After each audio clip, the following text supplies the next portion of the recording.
Резиденты фонда Сколково, ученые из Чувашии и Татарстана, разрабатывают умную систему для анализа крови животных.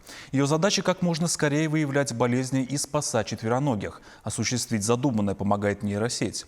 Команда самостоятельно тренирует искусственный интеллект. Надежда Давыдова встретилась с учеными, чтобы узнать, где они тестируют новую технологию и чем им помогает Сколково. В ветеринарной клинике Чувашского аграрного университета постоянный поток пушистых пациентов. Многим требуется анализ крови, причем срочно. Например, если животному нужно переливание, счет идет на секунды. Стандартная сегодня процедура – исследование под микроскопом – занимает минут 40. Более того, процесс этот для лаборанта утомительный, часто страдают глаза. Молодые ученые решили облегчить работу специалистов и, главное, быстрее спасать животных. Так, в стенах аграрного университета и родился проект «Гемоскан». В лаборатории вуза идет научная работа, в клинике – апробирование. Понимая, что у нас очень высокая поточность, решили помочь сначала себе, а потом уже всем остальным ветклиникам, лабораториям.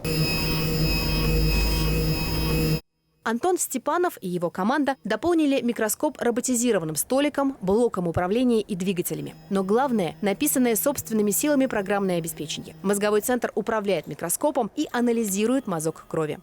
Общий анализ крови животного на стандартном микроскопе у лаборанта занимает около 40 минут. Разработка молодых ученых позволяет сделать сразу 10 таких исследований одновременно за те же самые 40 минут. Конечно, система позволяет проводить не только общие анализы, но и более глубокие исследования. Например, оперативно находить гемопаразитов и опасные болезни. В работу системы встроена нейронная сеть. Команда проекта тренирует ее самостоятельно. Для этого ученые делают снимки крови животных, которые затем анализируют и описывают. Сейчас в датасете больше 300 тысяч объектов. Этот подход особенно важен в сельском хозяйстве. Так, если выявить заболевание у одной коровы, можно спасти все стадо. Аналогов технологии для ветеринарии в мире пока нет, говорят инноваторы. С некоторыми конкурентами мы даже подружились, как минимум потому, что большая часть отечественных конкурентов, они нацелены на гуманную медицину, на медицину человека. И, то есть область ветеринарной медицины, она не покрыта. То есть мы успели занять нишу. В команде сейчас 10 человек. Так как проект совместный, часть базируется в Чувашии, другая в Татарстане. Компания – удаленный резидент биомедицинского кластера Сколково. Это не только статус и подтверждение важности исследования. Фонд помогает найти партнеров и продвинуть проект, обучает, приглашает на выставки и конференции. Компания получает налоговые льготы. Однако для дальнейшего развития стартапу требуются и дополнительные инвестиции. Мы, конечно же, активно ищем финансирование для того, чтобы развивать проект в плане масштабирования разработок. Например, для того, чтобы внедрять новые решения.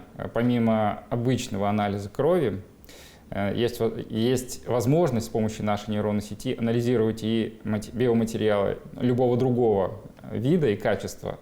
Например, для ветеринарно-санитарной экспертизы. Сейчас инновацию применяют не только в Чувашском аграрном университете, но и в ветлаборатории Татарстана, в Санкт-Петербургском университете ветеринарной медицины. Молодые ученые верят, что в скором времени технологию будут использовать повсеместно, экономя силы лаборантов и спасая животных. Надежда Давыдова, Михаил Солин, Вести Чебоксары.